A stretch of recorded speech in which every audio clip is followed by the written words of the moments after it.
This is the story of America's most controversial election. The year is 1876. Decorated Civil War general and then President Ulysses Grant considers running for a third term, but ultimately he decides to keep the two-term tradition going, and it's an open race now. After the two main parties had their primaries, we were left with two main candidates: the Republican Rutherford B. Hayes and the Democrat Samuel Tilden.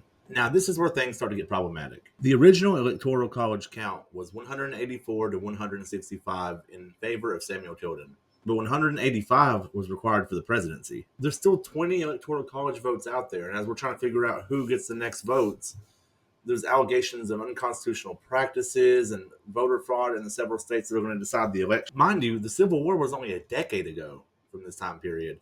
So we're still a nation divided and trying to heal from such a conflict. Realizing the gravity of the situation, Congress decides to create an electoral commission that's going to adjudicate who gets these 20 electoral college votes. They decide the most fair way to go about it is to use 5 members of the House of Representatives, 5 members of the Senate, and 5 justices of the Supreme Court. By the time this committee formed, they had 8 Republicans and 7 Democrats. Now, this committee voted along party lines 8-7 in favor of Rutherford B. Hayes, but to the absolute shock of Samuel Tilden, they gave Rutherford B. Hayes all 20 electoral college votes that were still on the table, meaning Rutherford B. Hayes won the presidency with an electoral count of 185 to 184. Now, you might be wondering, how did that happen?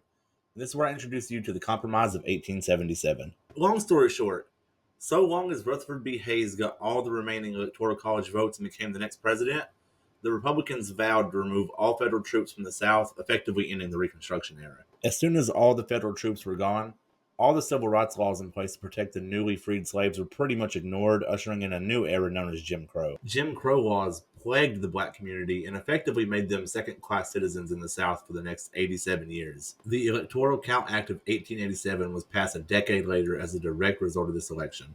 However, history has a weird way of repeating itself, and over 100 years later, this exact law of 1887 will be revisited again. Comment down below if you know which election I'm talking about. Anyways, that's all I have for this election. I hope you're entertained. Like and subscribe, and comment down below another U.S. history topic you'd like me to cover.